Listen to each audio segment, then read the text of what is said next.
우리 에스겔서를 한번 보겠습니다. 에스겔서 9장. 이게 9장 2절에서부터 4절이라고 이제 본문을 드렸는데 1절부터 같이 읽을게요. 같이. 자, 찾으셨나요?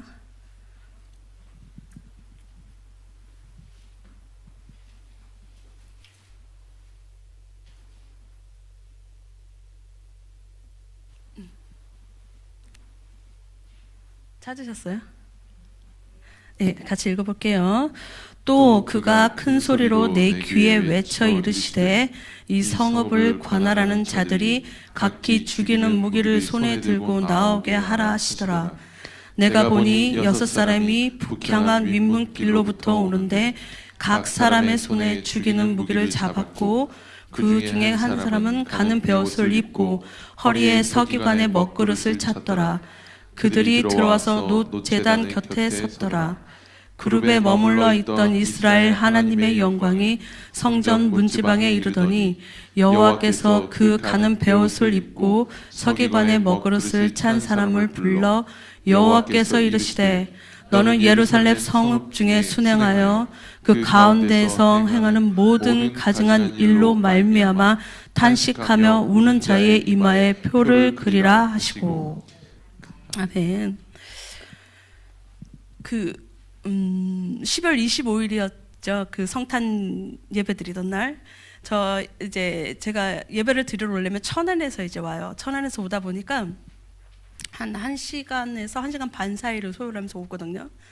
근데 주일날 같은 경우에는 애기 아빠도 이제 성가대 연습도 해야 되고 또 큰 아이도 예배를 드려야 되기 때문에 보통 한 8시에서 8시 반 사이에 이제 출발해서 오는데 그러다 보면 늘 밥을 못 먹잖아요. 그러니까 도시락을 싸갖고 오는 거예요. 도시락을 까먹으면서 오는 거예요, 교회를. 근데 이게 어느 한편으로 생각했을 때 부모 입장에서 우리 아이들을 고생시키는 것 같기도 하고 이 추운 날 그 찬밥 먹이는 것 같기도 하고 그런 약간의 딜레마에 빠질 때가 있지만 그걸 어떻게 생각하냐? 얘들아, 우리 소풍 가는 거야. 교회로 소풍 가는 거다. 그리고 너희가 나중에 성인이 되었을 때, 엄마가 되었을 때 너희 자녀들한테 이렇게 추운 날에 새벽밥 먹고 교회 오는 거, 그거 힘들어하지 않는 거 연습시키는 거야. 그래야 엄마가 없어졌을 때도 너희들이 그런 신앙을 갖고 유지를 할 테니까. 이렇게 얘기를 해요. 그러면 애들은 그냥 앉아서 엄마 소풍 가는 거야? 또 소풍 가는 거야? 이러고 와요. 근데 그날 이제 애들을 다 보내고 애들 연습을 하니까 다 보내고 나서 간만에 이제 남편하고 시간이 맞으니까 커피 한 잔을 마셨어요, 저기서. 근데 평소에는 이제 아메리카노를 이제 마시는데 피넛 라떼? 크리스마스 뭐 시즌 음료라고 해서 그게 나온 거예요. 그래서 그걸 한번 먹어보자고 먹었는데 그날 예배까지 잘 드리고 이제 집에 들어갔는데 속이 막 부대끼는 거예요. 제가 먹지 않던 거잖아요, 이게. 그러니까 이제 나는 체했나 싶어가지고 찬밥 먹어서 체했나 싶어가지고 가스 썰면서도 먹어보고 누워가지고 제발 내려가라 편안해져라 이러고 있었어요. 근데 이게 속에서 부글부글 끓고 난리가 나기 시작하니까 제 의지하고 상관없이 나오잖아요, 이게 훅 하고. 그리고 다 뱉어내고 나니까 나중에는 이제 어떤 증상까지 오냐면 감기가 아닌데 몸살 증상처럼 몸이 막 오들오들 떨리는 거예요. 꾹꾹 참았던 거를 뱉어내고 나니까. 그리고 그날 저한테 하면서 하루를 거의 알았어요. 근데 제가 말씀을 준비하거나 그런 상황들에 놓여져 있을 때 어떤 경험들을 하거나 어떤 이제 하나님이 주시는 이렇게 메시지나 아니면 깨달음이 있어요. 제가 그 과정을 통해서 뭘 깨달았냐면 하나님의 말씀이 내 안에 임했을 때, 내 심령에 임했을 때 하나님은 이쪽으로 가라고 분명 말씀을 하고 있으나 내가 반듯하게 서 있다고 생각하지만 내 자아는 이쪽으로 가 있을 때가 있어요. 그러면 하나님의 말씀이 내 심령 안에 들어왔을 때 그 요동치는 과정들을 겪어야 돼요. 미친 듯이 안에서 그 말씀 안에서 율법 안에서 자기가 그것을 순종하려고 애쓰고 발악하는 그 과정들을 겪으셔야 돼요. 그 과정을 통해서 여기로 가겠다고 막 고집 피우던 내 자아가 하나님 쪽으로 이렇게 향해서 돌아왔을 때에 내 자아가 바깥으로 튀어나왔을 때 우리는 그거를 회개라고 불러요. 회개를 하고 나면 뭐가 남냐? 안 하던 내 방향은 나는 계속 이쪽으로 가고 있었으니까 요 방향으로 가려니까 얼마나 힘들어요. 안 하던 건데.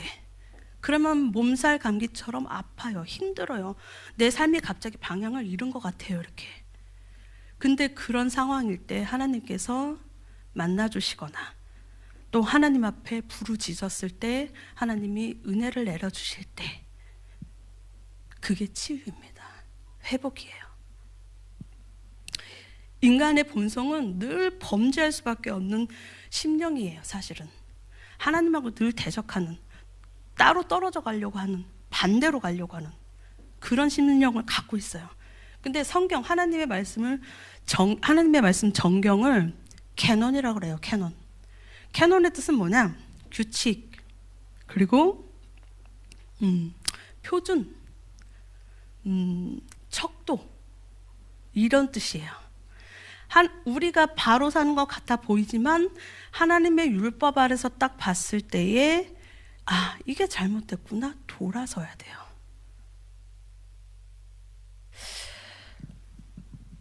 오늘 하나님의 말씀을 나눌 때에 여러분 삶 속에도 회개와 은혜와 회복의 시간들이 되어지길, 그 시간들을 맞이하시길 주님의 이름으로 축원합니다. 네. 자, 본문을 한번 볼게요. 본문에 보면 이 장은 뭐냐? 에스겔이 유다 장로들 앞에서 하는 주의 영에 이끌리어 환상을 볼 때에 말씀을 기록한 거예요. 근데 이 안에는 뭐가 나오냐? 북향한문, 그리고 6사람, 베옷을 입은 자, 탄식하며 우는 자, 요런 분들이 나와요. 요런 그 단어들이 나와요. 그리고 요것들에 대한 약간의 이해가 되어지고 나면 본문 안에서 큰 그림을 이해하셔야 돼요. 근데 큰 그림을 이해하는 그 몫은 제가 마무리를 지어드리지 않을 거예요. 말씀이 끝나고 났을 때 각자에게 주어지는 말씀이 있어요. 그 말씀을 놓고 본인이 묵상하고 본인이 묻고 본인이 그것들을 정리를 한번 해보시길 바랍니다. 구약에서 북쪽은 하나님의 하나님이 임재하는 곳, 하나님의 영광의 임재를 상징하는 방향이에요. 그래서 다니엘서도 보면 다니엘이 북향한 문, 북쪽남 문을 향해서 하루 3번씩 자기 습관대로 기도를 드렸다, 이런 얘기들이 나와요. 구약에서 북쪽은 예루살렘 성전이 있는 곳, 그리고 하나님의 영광이 임재하는 곳, 이렇게 되어지는 거예요. 근데 또 한 가지 8장 3절에 보면 에스겔이 이제 주의 영에 이끌려서 들어갔던 방향이기도 해요. 본문에서 보면 이제 6사람이 나오는데 6사람 그 중에 한 사람이라고 이렇게 기재가 되어 있어가지고 6사람 중에 한 사람이 베옷을 입은 사람일 거야, 이렇게 생각하시는 분들이 있는데 6사람, 사륙의 무기를 갖고 있는, 심판의 무기를 갖고 있는 6사람을 제외한 다른 한 사람이 또 있어요. 그 사람은 베옷을 입은 사람. 그리고 1장의 근거에서 보면 이들은 누구냐? 성읍을 관찰하는 사람, 그리고 예루살렘을 보호하거나 징계하는 하나님의 종들을 의미해요. 천사일 수도 있고 사자. 그들이 북향, 동서남북, 예를 들어서 이쪽이라고 북쪽이라고 치고요. 북쪽에서 이렇게 걸어나왔던 소리는 예루살렘 성전, 그러니까 하나님이 임재하시는 그곳으로부터 나왔다는 소리가 되는 거예요. 하나님의 여호와 하나님의 호령에 의해서, 나와라라는 그 호령에 의해서 그들이 나오는 거예요. 7명이. 그리고 제단 앞에 서서 7명 이렇게 서서 있는 거예요. 서서 있는데 좀 행색이 다른 사람 6명은 이제 뭔가를 이렇게 사륙하는 무기, 그러니까 좀 섬뜩하죠, 사실은. 예, 그 무기를 들고 있는 6사람 외에 한 사람이 베옷을 이렇게 입고 있는 거예요. 근데 당시에 이스라엘에서 베옷을 입었던 사람들은 보통 제사장들. 베옷은 정결을 의미해요. 정결을 상징해요. 또한 이스라엘 백성이 그 당시에 글을 몰라요. 그래서 그 아버지가 생업을 하는 과정 속에서 앉아가지고 뭐 예를 들어서 그물을 꼬맨다 칩시다. 그물을 꼬매면서 자식을 앉혀놓고서는 하나님의 경전을 외워서 전달을 해요. 자기 선조들한테 배웠던 것처럼, 들었던 것처럼, 외웠던 것처럼 그거를 생업을 하면서 앉아가지고 자식들한테 그거를 외우게 시켜요.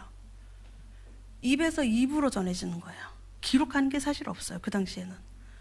그러다 보니까 대부분 글을 몰랐기 때문에 먹그릇을 옆에 짰다. 한마디로 이제 잉크병을 옆에 짰다는 소리는 뭔 소리냐면 그 행색을 한 사람은 서기관이었거나 아니면 국가의 관리자급이었을 거다, 이렇게 보는 거예요. 그들은 어느 곳에 다니다가, 어느 이렇게 성읍을 이렇게 다니다가 갑자기 글을 써야 되는 상황이 생기거나 뭔가 전달해야 되는 상황이 생기면 그 자리에서 이렇게 잉크를 찍어갖고 이렇게 써야 되는 상황이니까 늘 옆에다가 이렇게 잉크병, 그러니까 먹그릇을 차고 다니는 거예요, 늘. 근데 이 베옷을 입고 먹그릇을 찬 사람을 불러서 그 7명 중에 누굴 제일 먼저 부르냐? 여호와께서 누굴 제일 먼저 부르나? 그 베옷을 입은 사람을 먼저 불러요. 불러서 이렇게 얘기를 해요. 너가 먼저 예루살렘 온 성을 돌아다니다가 거기서 탄식하며 우는 자들의 이마에 표시를 하여라 라고 얘기를 해요. 베옷을 입은 사람, 다른 행색의 모습을 하고 있는 그 사람의 임무는 딱 그거예요. 돌아다니면서 탄식하며 우는 자의 이마에 하나님의 표를 하기 위한 거. 성경 본문으로만 보면 탄식하며 운다고 해가지고 마치 그들이 죄인인가 오해할 수도 있는데, 쉬운 성경으로서 이제 이렇게 보다 보면 뭐라고 나왔냐면 이렇게 나와 있어요. 예루살렘 성 안에서 일어나고 있는 온갖 더러운 일 때문에 한숨 지으며 슬퍼하는 사람들, 이렇게 나와 있어요. 여러분, 예루살렘은 어떤 곳입니까? 여호와의 성전이 있는 곳이기도 하고 거룩한 하나님이 임재하시는 곳이에요. 근데 그 예루살렘 안에서 뭔가 옳지 못한 일들이 일어나고 있다는 거예요. 그래서 누군가는 죄를 짓고 있고 누군가는 그 죄 짓는 사람들을 보면서 가슴을 치면서 우는 거예요. 저건 하나님이 원하시는 삶이 아닌데, 그렇게 살면 안 되는데, 근데 자신은 나약해서 힘이 없죠. 그러니까 그 모습을 보면서 탄식하면서 우는 거예요. 그 울며 탄식하는 사람들은 적어도 여호와 앞에 무엇이 잘못된지를 알고 있는 사람들인 거예요.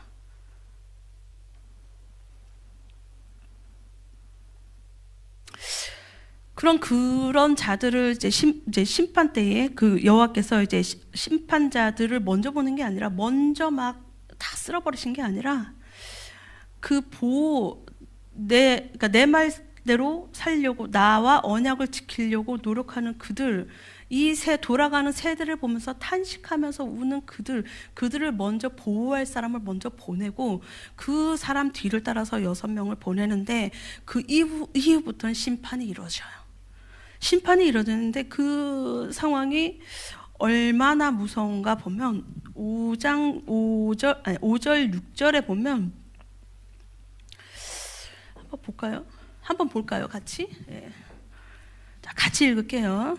자, 그들에 대하여 내 귀에 이르시되 너희는 그를 따라 성읍 중에 다니며 불쌍히 여기지 말며 긍휼히 베풀지 말고 쳐서 늙은 자와 젊은 자와 처녀와 어린 아이와 여자를 다 죽이되 이마에 표 있는 자에게는 가까이 하지 말라. 내 성소에서 시작할지니라 하심에 그들이 성전 앞에서 늙은 자들로부터 시작하더라. 긍휼하신 하나님, 나약한 약한 자에게 한없이 관대하셨던 그분께서 긍휼을 베푸지 말고 어린아이 할 거 없이 늙은 자들까지 다 죽여. 그렇게 선포하고 계신 거예요. 그렇게 명령하고 계신 거예요.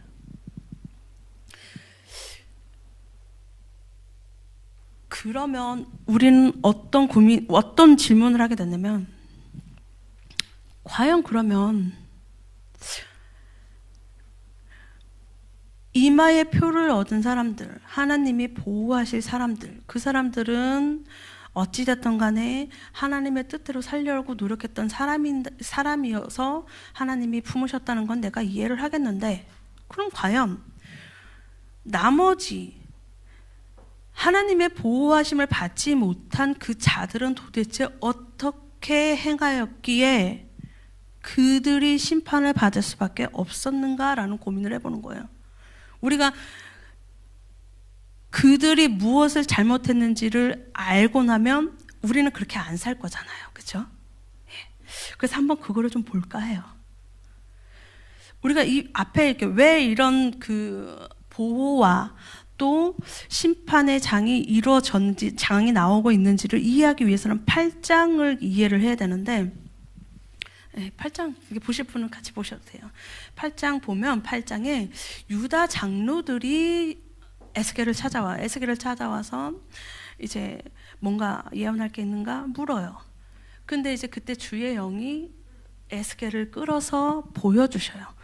이스라엘 백성, 그러니까 남유다 백성, 내가 선택했던 이 남유다 백성이 얼마나 가증한 일을 하고 있었는가를 보여주는데 몇 개만 볼게요. 자, 6절 한번 볼까요? 8장 6절. 자, 그가 또 내게 이르시되, 인자야, 이스라엘 족속이 행하는 일을 보느냐? 그들이 여기서 크게 가증한 일을 행하여 나로 내 성소를 멀리 떠나게 하느니라. 이렇게 말씀을 하시면서 그 앞절에 뭐가 있냐면, 질투의 우상이 있더라, 제단문 어귀에 질투의 우상이 있더라, 이렇게 얘기를 해요. 그리고 3절에 한번 보면 뭐라고 나왔냐면, 예루살렘으로 가서 안뜰로 들어가는 북향한 문에 이르니 거기에 질투의 우상, 질투를 일으키게 하게 하는 우상이 있더라, 이렇게 얘기를 해요. 또 여기서 끝난 게 아니에요. 에스겔이 그거 보고, 그 장면을 보고, 이들이, 남유다 백성들이 예루살렘 성전 입구에다가 우상을 세워놓은 거예요. 우상. 이거 보고 놀라니까, 에스겔이 놀라니까, 인자야, 이게 놀랍니? 나를 따라 다시 들어와. 그리고 데리고 들어가요. 또 볼까요, 한번? 10절 한번 볼게요, 10절. 자, 10절 시작. 내가 들어가 보니 각양 곤충과 가증한 짐승과 이스라엘 족속의 모든 우상을 그 사방 벽에 그렸고, 히브리어로 그렸다는 말은 메후케라고 해가지고, 그게 그렸다라는 의미도 있지만 뭐도 있냐? 조각했다, 만들었다라는 의미도 있는 거예요. 그러면 이 안으로, 이제 성전 안으로 들어가는 입구에 보면 우상도 세워놨지만 우상으로 끝난 게 아니라 벽에다가 개미, 각양 곤충, 뭐 짐승 다 그리고 조각해놓고 했다는 소리예요. 근데 그걸 누가 했냐? 11절에 보면 장로 중 70명이 그 앞에 서 있다 그래요. 장로는 어떤 분들이에요? 중역을, 그래도 목사님 다음으로 중역을, 제사장 다음으로 중역을 맡고 있는 사람들이에요. 그렇죠? 근데 그들이 그 안에서 그렇게 자행을 해요. 어두운 가운데 그런 모습들을 행해요. 그러고 그들이 무슨 얘기를 하고 있냐? 12절에 보면 이렇게 얘기를 해요. 하나님이 우리를 보지 않으시고 하나님이 우리를 버렸어, 이렇게 얘기를 해요. 근데 또 이제 이거 가지고도 놀라는 거예요. 에스겔이 놀래가지고 막 이러고 있으니까, 이게 놀랄 일 같아? 이거보다 더 놀랄 일이 있어. 더 가증한 일이 있어. 데리고 가요. 데리고 가는데 14절 한번 볼게요. 자, 시작. 그가 또 나를 데리고 여호와의 전으로 들어가는 북문에 이르시기로 보니 거기에 여인들이 앉아 단무스를 위하여 애곡하더라. 단무스는 뭐냐면 그 당시에 이방신, 그러니까 목동들이 만든 신인 거예요. 목동들이 양을 치면서 양이 풀이 많아야 토실토실하게 살이 오르니까 풍년을 기원하면서 만든 신인 거예요. 근데 이 신이 문제가 뭐냐?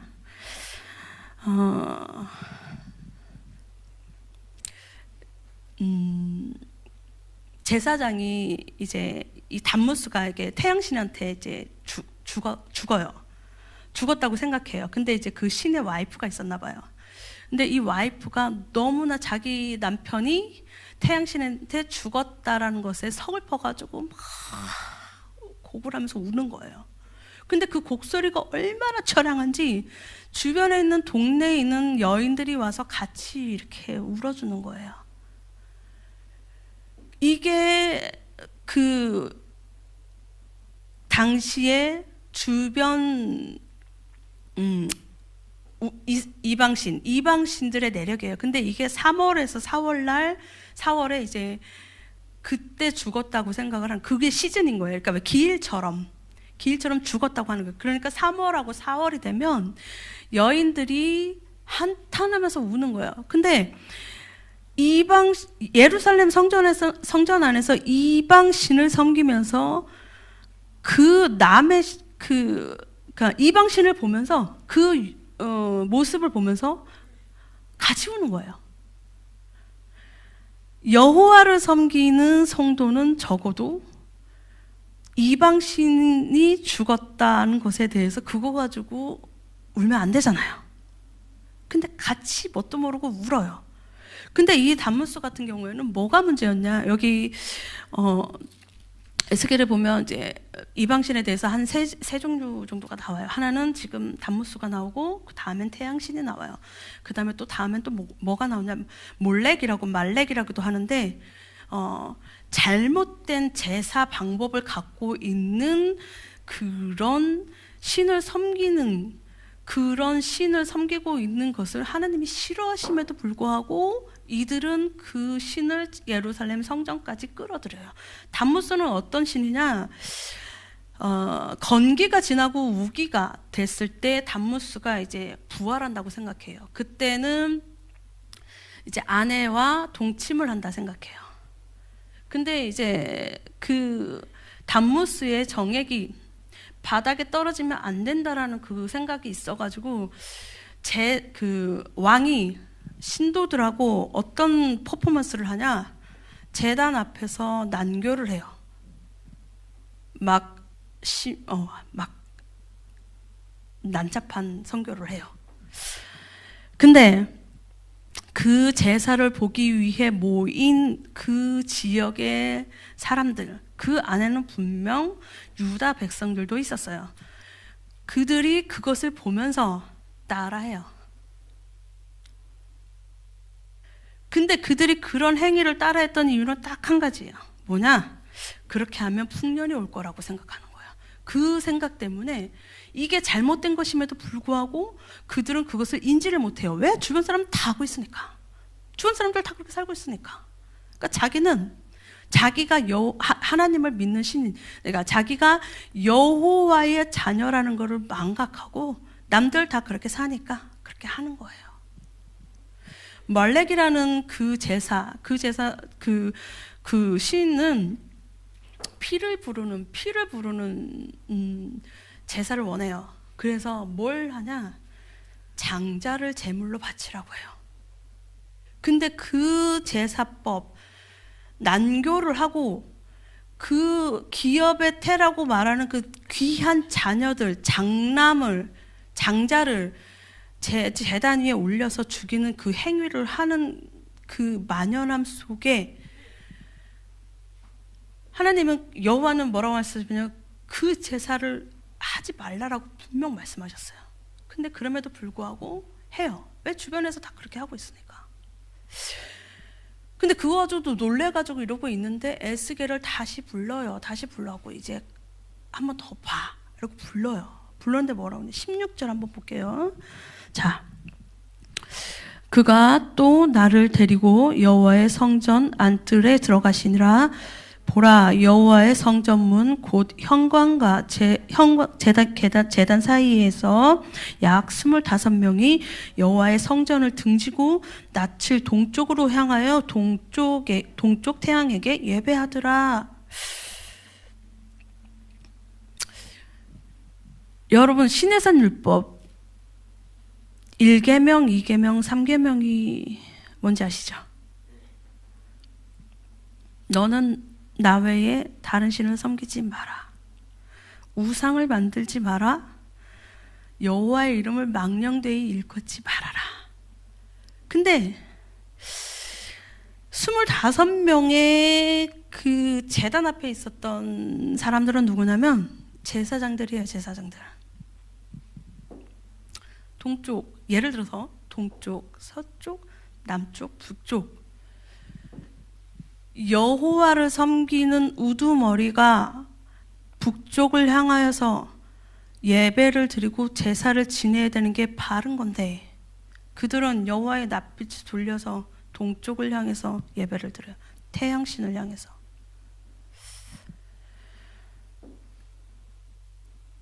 이미 그들은 여호와 하나님과의 제일 중요한 언약을 지금 어기고 되려 뭐라고 말을 하냐면, 여호와가 우리를 보시지 않아. 여호와가 우리를 버렸어. 이런 말을 해요. 본인들이 한 행동을 생각하지도 않고 여호와가 우리를 버렸어. 우리를 보지 않으니까 이런 행각 좀 괜찮아.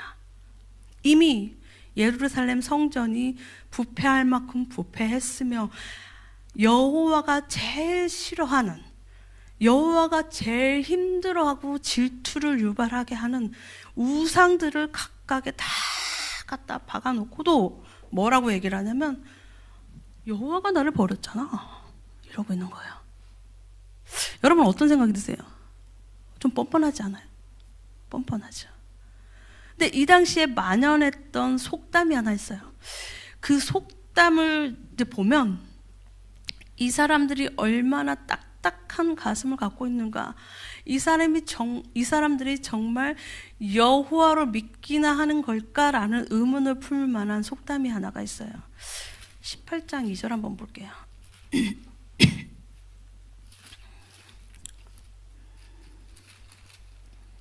18장 2절 한번 읽어보시겠어요? 네. 너희가 이스라엘 땅에 관한 속담에 이르기를 아버지가 신포도를 먹었으므로 그의 아들의 이가 시다고 함은 어찌 됨이냐.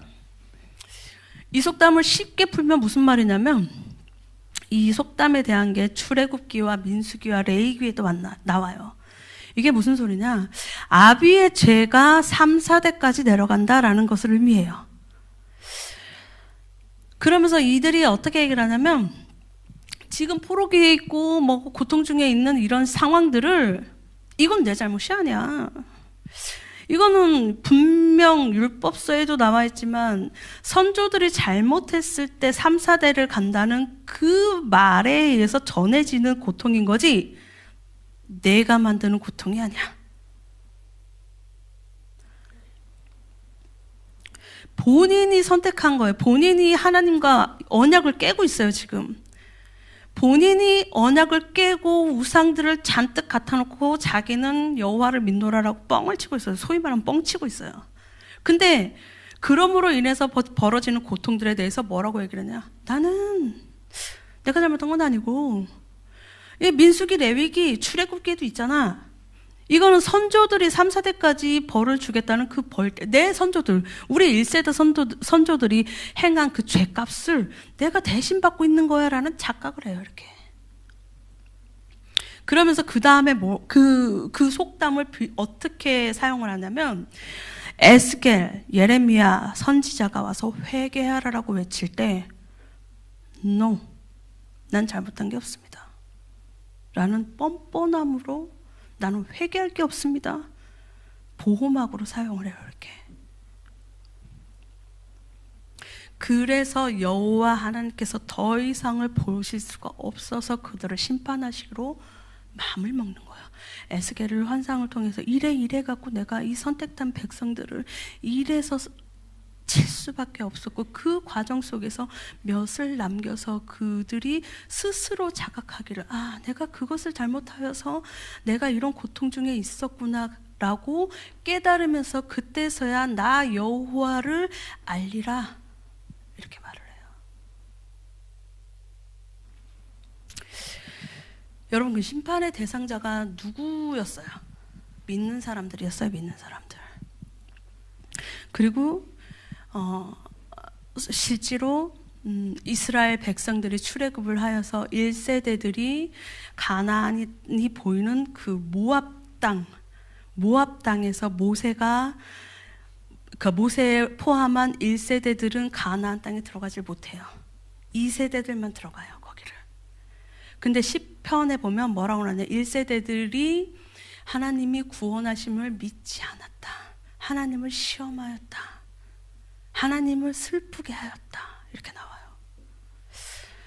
모세가 모압 땅에서 신명, 그러니까 명을 새로 다시 재차하는, 재차 명을, 시내산 율법에 대해서 다시 재차 명해요.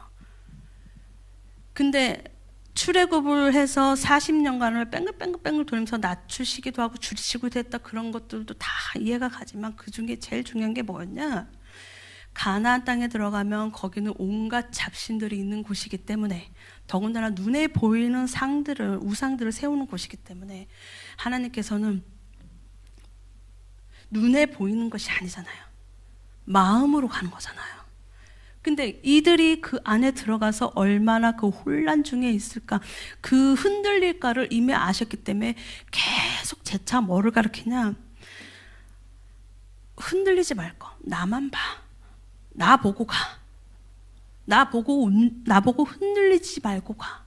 그 안에 들어갔을 때 제사를 지낸다고 하면서 뭐 송아지상 세우고 무슨 뭐 돌에다 절하고 막 이러는 그 사람들을 만날 때에 너희 믿음이 흔들리지 않게 나 보는 연습해, 이건 거예요.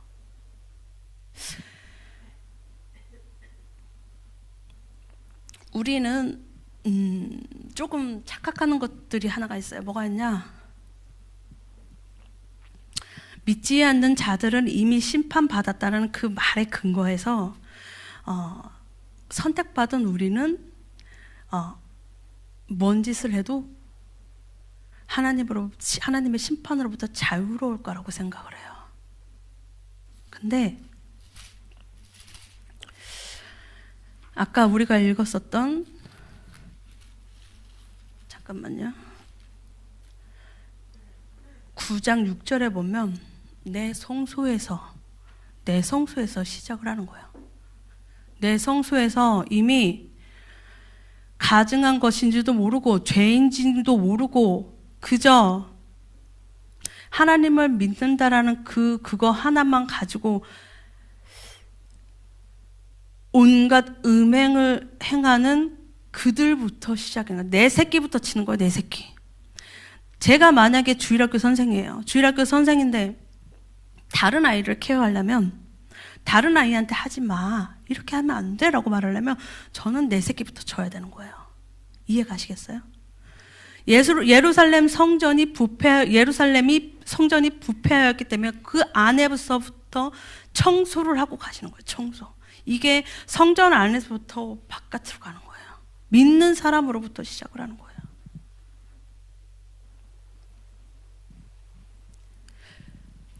그런데 그런 심판 가운데서도 분명 살아남은 자들이 있다는 거예요. 그들이 누구냐? 하나님의 뜻대로 살려고 몸부림치는 사람들. 어떻게든 이 세대를 보면서, 부패하고 있는 이 세대를 보면서, 하나님 용서하시옵소서, 하나님 부족한 저를 세우시옵소서, 울며 기도하는 자를 세우신다는 거예요. 최근에 제가 이런 경험을 했어요. 제가 목사 안수 받기 전에 그러니까 5월 달부터 6, 7, 8, 9, 10, 11, 12, 한 7개월? 7개월간을 이렇게 한두 달에 한 번씩 만나서 저를 초빙을 해요. 밥 먹으러 오라고. 그럼 또 기쁜 마음으로 가요. 가면 우리가 하는 내용들의 얘기들은 뭐였냐? 하나님의 얘기도 하고 하나님이 이 방향까지 끌어오신 것에 대해서 감사도 하고 그리고 또 이제 자녀 얘기도 해요. 근데 저는 이분을 처음 만났을 때 이분이 실족한 크리스찬인 줄 알았어요. 그래서 그분이 하는 불편한 얘기들을 들어주면서 중간에서 좀 해석도 좀 해주기도 하고 해석이라고 해봤자 그냥 그렇구나 그런 일도 있지 맞아. 근데 그래도 이렇게 일어나야 되지 않겠어? 요렇게 그분이 하나님 안으로 돌아오게끔 하기 위한 그런 만남들을 계속 유지를 했어요. 근데 이분을 만나면 이제 성경 얘기도 많이 해요. 이런 말씀이 있더라. 이랬다. 이스라엘 백성을 이렇게 끌어갔다. 뭐 내지는 이런 말씀이 임했다. 다 그런 얘기를 해요.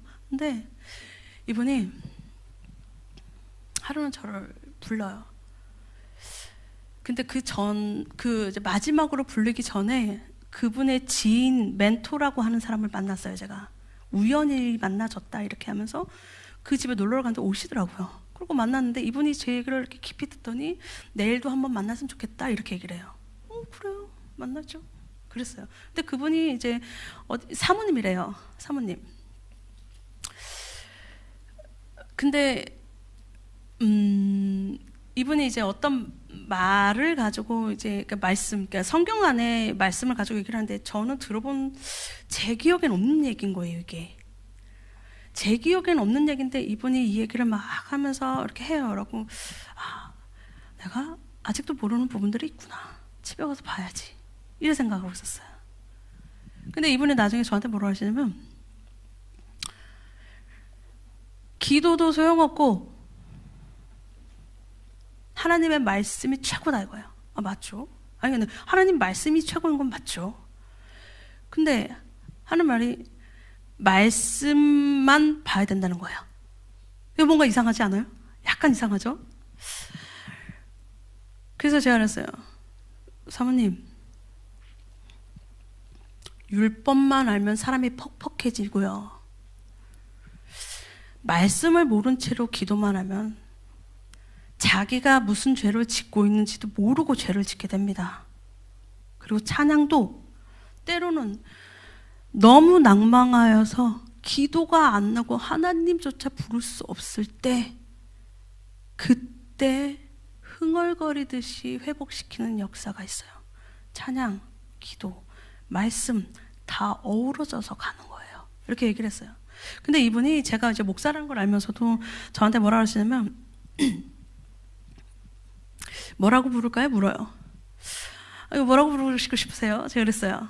그랬더니 선아 씨라고 할게요. 이러는 거예요.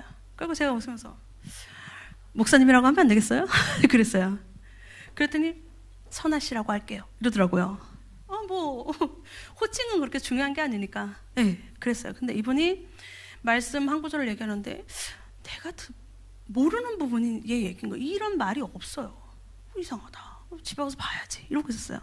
근데 그 이후에 저한테 뭐라 그러시냐면 자기가 나를 테스트했다는 거예요. 그러면서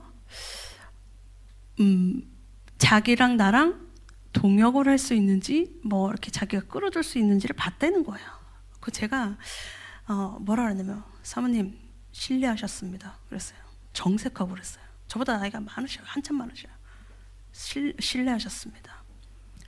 사모님이 저를 테스트할 권리가 없으며 사모님이 저와 동역은 하실 수 있으나 저의 멘토가 되실 수 없다는 건 이미 같이 나누는 과정들 속에서 충분히 이해하지 않으셨습니까?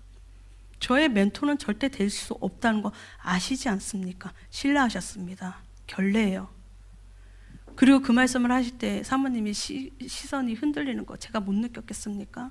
다만 내가 모르는 부분이 있었나 봐.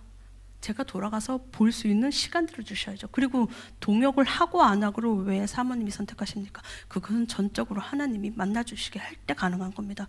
이 얘기를 했어요. 근데 사실 제가 그렇게 정색하면서 누군가한테 눈 똑바로 막 이렇게 하는 스타일이 아니에요. 좀 약간 참는 스타일이에요. 근데 집에 왔는데 참 이상하죠? 학교 다니면서 그 학부생들한테 약간 툴툴대듯이 말하고 나면 그 집에 가서 걸려가지고 걔한테 전화를 해요. 저는 미안하다, 언니가 힘들어서 그랬다, 막 이렇게 사과를 해요. 근데 집에 들어왔는데 불편한 게 없어, 이상하게. 그리고 내가 우리 김진주 지사한테 뭐라냐면, 이상하다, 내가 분명 저 사람한테 이렇게 불편한 티를 냈으면, 만약에 나도 뭔가 불편한 게 있어도 이상하다, 불편하지가 않네, 이상하다 그러고 있었어요. 그러고 나서 약 3주 뒤에 그분으로부터 이제 이제 만나고 싶다. 근데 보통은 낮에 만나는데 저녁에 오라고 하시더라고요. 갔어요. 이렇게 뭐 분식류를 이제 보통 대접을 많이 하시기 때문에 분식류도 있고 과일도 있고 이렇게 나름 되게 지극정성으로 이제 베풀어 주셔요. 근데 앉아고 얘기하는데 이분이 저한테 충격적인 말을 해요. 막 앉아서 막 얘기하면서 신천지 얘기도 막 했거든요. 근데 그분이 저한테 눈 하나 흔들리지 않고 뭐라 하시냐면,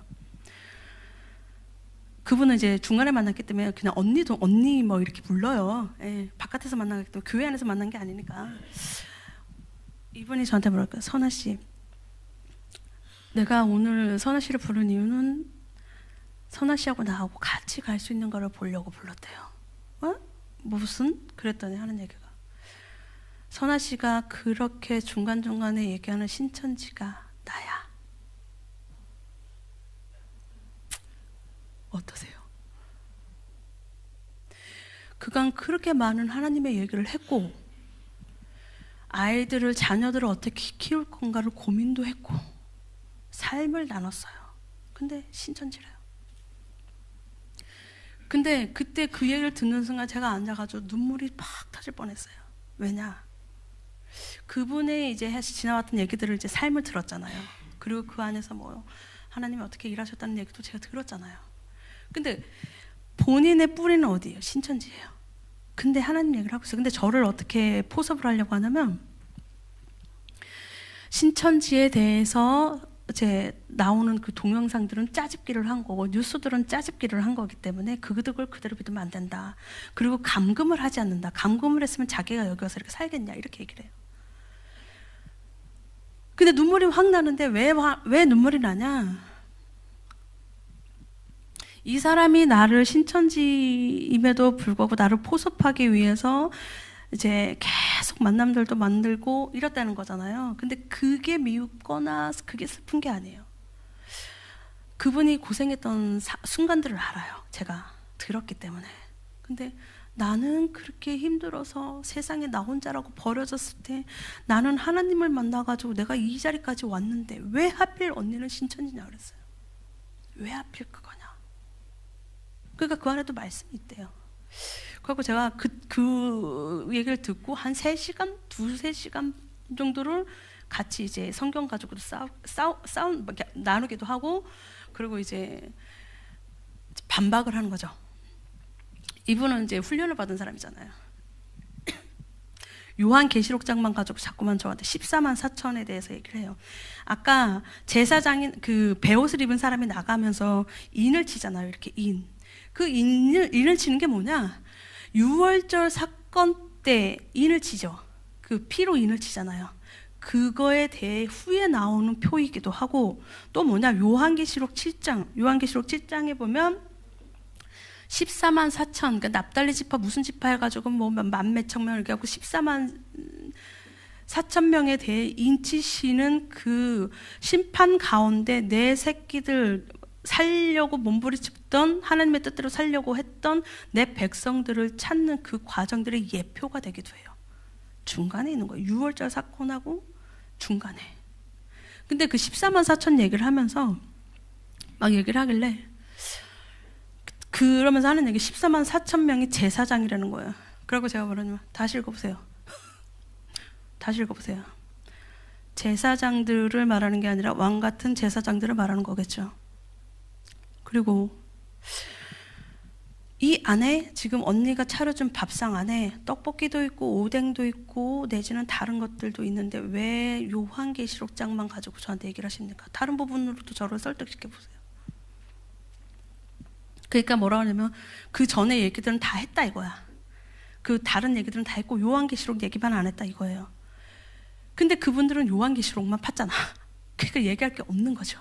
앞에 것들은 상대가 안 되니까. 그래서 제가 뭐라 하냐면 언니가 차려준 밥상에서 떡볶이 하나만 먹어보고 언니가 차려준 밥상의 음식들을 다 먹었다고 말할 수 없는 것처럼 하나님의 말씀도 요한계시록장에만 집중돼서 보는 게 아니다. 그럼 한번 이렇게 생각해 보셔라. 제가 신학교를 간 후에 저한테 수시로 신천지들이 메일을 보낸다. 신학도들이여 속고 있다. 뭐 어쩐데 집사들이여 속고 있다면서 보낸다. 제가 그분들한테 별말 안 하고 딱 한마디만 해서 보낸다. 그래서 신천지를 믿으셔서 당신의 삶이 나아지셨습니까? 행복하십니까? 답이 없어요. 답이 안 와요. 그러니까 이분이 이제 되게 평안하려고 답이 안 와?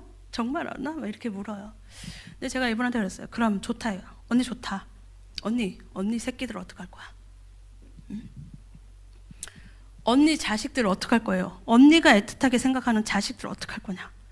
그랬더니 이분이 뭐라냐면 이분들도 성경을 보니까 뭐 하나님의 인도하심이 있지, 뭐 하나님의 계획하심이 있지. 물론 계획하심이 있겠죠. 근데 보세요.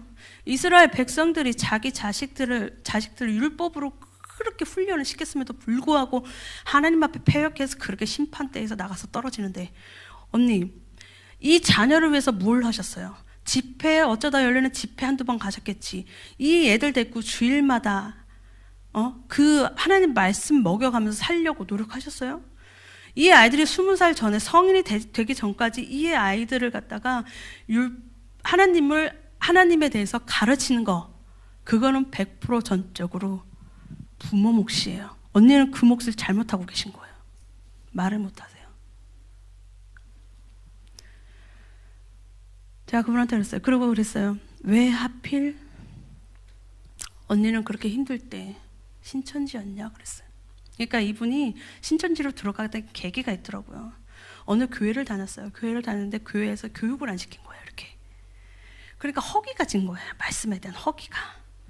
그러니까 여기 말씀도 이제 건강한 교회 말씀도 듣고 그 신천지 말씀도 같이 듣고 있었던 거예요. 듣다 보니까 이게 되게 자극적이잖아요. 뭐 한 장 한 장 다 가르쳐 주기도 하고 뭐 예언에 대해서 얘기도 하고 막 하니까 너무 한 거예요. 그러니까 한 2년인가 다니다가 여기로 옮긴 거예요. 이분이 주장하는 건 뭐냐? 교회에서는 말씀 선포할 때 말씀 한 장 한 절 해놓고 세상 얘기하다 끝난다 이거예요. 그거를 빌미로 삼길래 언니, 내가 초등학교 아이들한테 말씀 선포할 때 그 아이들, 초등학교 1학년 아이들이 최고 좋아하는 것 중에 하나가 뭐냐면 똥 얘기예요. 똥 얘기를 좋아하거든요. 얘들아, 니네 똥 더러워 안 더러워? 이렇게 물어보면 더럽대요. 근데 가끔 된장하고 똥하고 색깔 비슷하지 않니? 이래요. 그러면 비슷하죠. 근데 너네 된장하고 똥 좀 구별할 수 있어? 구별하죠. 냄새도 나고요. 뭐 내지는 그 건더기가 틀려요. 뭐 이런 얘기도 해요. 건더기가 틀리대요. 근데 봐라, 니네가 만약에 똥이 더럽다는 거를 알면 안 만지겠지. 당연하죠. 그걸 왜 만져요? 죄도 이것과 같다. 너희들이 죄라는 걸 알면 죄를 만지지 않을 거야. 요렇게만 시각을 낮춰서 하는 거거든요. 그 설명을 하면서 세상에 물론 하나님의 뜻대로 가지 않는 교회들도 있겠죠. 그렇지만 하나님이 기름 부어서 세운 주의 종이 성도들의 눈높이를 맞춰서 최대한 그 사람들이 잘 그 말씀을 씹어먹고 잘 이해해서 하나님의 뜻대로 살기 위해서 예화를 사용하는 것뿐인 거지. 그게 잘못됐다라고 말할 수 없다.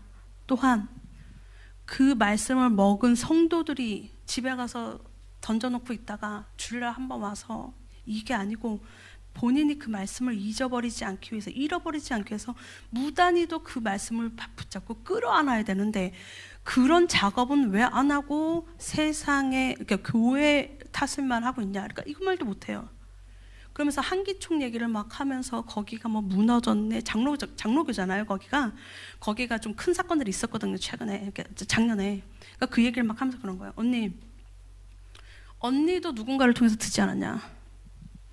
언니도 그런 영상들에서 누군가를 통해 듣지 않았냐? 언니가 나한테 지금 돌아다니는 신천지의 내용들이 잘못됐다라고 말을 하는 거나, 언니가 한기총 들어가서 그 안에 속속 들어가서 생활해 보셨어요? 안 해보셨잖아. 누군가한테 들은 거잖아. 누군가의 영상을 본 거잖아. 똑같은 맥락이잖아요. 이런 모순이 어딨어? 근데 그분이 뭐라고 얘기하냐면 자기네는 이만희를 섬기지 않는다고 해요. 저한테 그렇게 얘기를 해요. 그래서 제가 뭐라 하냐면, 언니 하필 이 시기에, 멘토는 영원한 멘토는 없어요. 근데 하필 이 시기에 언니가 나를 만나서 나한테 이런 말씀을 듣게 됐다는 거 한번 곰곰이 생각해 보세요. 그리고 나는 언니가 나를 속였다는 거에 슬픈 게 아니라, 왜 하필 나를 만나주신 하나님, 나를 이끌어간 그 말씀이 아니라 왜 하필 거기였냐? 그게 슬픈 거예요. 그러고 헤어진 거예요. 목사한테도 와서 이렇게 흔들어요. 여러분, 물론 뭐 제가 목사라고 해서 여러분보다 다 뛰어나다는 소리는 아니에요. 하지만 말씀 붙잡고 말씀을 막 깊이 파고 말씀 그걸 재해석을 하고 말씀을 먹고 뒹구는 나한테도 와서 말씀 가지고 이렇게 흔드는데 여러분 어떡하실 거예요? 이스라엘 그 남유다 백성들이 심판을 당할 때 그 당시에 그 만연했던 거예요. 이렇게 그들이 이렇게 얘기를 했을 거예요. 요즘 분들이 말하듯이 다 그렇게 살아. 너 그렇게 빡빡하게 살지 마. 다 그렇게 사는데 왜 너 혼자 그래? 그렇게 하다 안 되면 뭘 팔 거냐? 하나님을 팔을 거예요. 하나님도 원하지 않으실 걸. 근데 보세요. 하나님이 원하시는지 안 원하시는지는 하나님하고 내가 소통하면서 물어야 돼요. 그리고 말씀이 들어왔을 때 그 말씀 가지고 부대 껴가고 뒹굴뒹굴 하면서 어떻게든 살아보려고 하는 그 작업들을 하셔야 돼요. 눈으로 보지 마세요. 세상 돌아오는 걸 눈으로 보시면 안 돼요. 한 가지 예로 말씀을 드릴게요. 요새는 드라마나 영화 같은 것들이 어떤 것들이 참 유행을 많이 하냐? 그게 뭐죠? 뱀파이어와의 사랑을 했었던 영화, 막 시리즈로도 몇 번 나왔던 영화도 그렇고, 사실 도깨비 우리 많이 봤잖아요, 그죠? 도깨비 영화. 그거를 보는 거가 나쁘다는 소리는 아니에요. 보셔도 돼요. 즐길 수 있어요. 근데 그거를 그리스도인의 시각으로 재해석을 해야 돼요. 보세요. 재해석을 하세요. 우리 자식들한테 저 드라마가 이래서 이거는 조금 하나님의 하고는 맞지 않아. 가르쳐 주셔야 돼요. 뱀파이어하고의 사랑을 나눴던 그 영화부터 도깨비 그 드라마는 문제점이 뭐냐? 금기된 자와 사랑을 나누잖아요. 죽은 자. 금기되어 있는 것과 사랑을 나누고 그것을 아름답게 미화시키는 그런 것들을 이렇게 계속 접하다 보면 뭐가 되냐? 그 남유다 백성들이 담무스 퍼포먼스를 할 때 했던 행위, 내지는 자기의 장자를 제단에다 올리는 거를 당연하게 여기는 그런 문화처럼 흘러가는 거예요. 이렇게 주변 사람들은 그렇게 할 거야. 다 그렇게 살고 있는데 이렇게 사는 것도 괜찮아. 맞아. 그리고 네가 원하는 대로 해. 너 뜻대로 해. 이렇게 얘기를 해요. 내 뜻이 하나님 앞에 하나님 안에 서지 않으면 그것은 하나님이 원하시지 않는 거예요. 물으면서 가셔야 돼요. 눈으로 보지 마세요. 허상이 많아요. 하나님께 분별을 요구하시고 그분의 눈으로 보는 훈련을 하셔야 돼요. 그래야 내가 분별할 수 있어야 내가 자녀들한테 가르칠 수 있고 내 자녀들을 엄한 길로 가지 않게 이끌 수 있어요. 우리가 봤던 오늘 본문을 봤던 9장의 내용을 보면 다시 정리를 해볼게요. 9장의 내용을 보면 이 안에 심판이 있으므로 무겁게만 생각할 수 있어요. 근데 한번 잘 생각해 보세요. 우리 아이가 여러분의 자녀가 생판 모르는 누군가한테서 좀 권력 좀 갖고 있는 누군가한테 가고 엄마 아빠 부르고 있어요. 어떠세요? 기분 어떠세요? 내가 낳는데, 그죠? 생판 모르는 사람한테 가서 엄마 아빠 부르고 있어요. 그것까지 요새 양아버지 그런 것도 있으니까 인정해 줄 수 있다 칩시다. 솔직히 칩시다. 근데 그 부모라는 사람이 우리 자녀한테 뭘 가르치냐? 음란을 가르치고 돌덩이를 보고 하나님이라고 말하라고 가르쳐요. 그럼 그거 어떻게 하시겠어요? 못된 엄마, 나쁜 엄마 소리대로 데리고 와야 되는 거예요. 때려서라도 데리고 와야 되는 거예요. 그게 하나님의 마음인 거예요, 지금. 내 새끼들이 다른 데 가서 절하면서 눈으로 보이는 그 호흡도 없고 권능도 없는 그 나무떼기한테 가가지고 절하고 있는 그 모습을 보면서 가슴을 치는 거예요. 때려서라도 데리고 오는 거예요. 그러면서도 그 가운데 뭐가 있냐? 소수. 어찌됐든 간에 세상을 보면서 하나님, 일단 제가 죄인이죠. 제가 말씀대로 못 살고 있잖아요. 제가 하나님 뜻대로 못 살고 있잖아요. 제가 죄인이죠. 그러면서 하나님, 세상 돌아가는 걸 보면서 하나님, 어떻게 하면 좋겠습니까? 내 자녀들이 이 세상에 사는데 내 자녀들을 위해서도 세상이 변해야 되는데 어떻게 하면 좋겠습니까?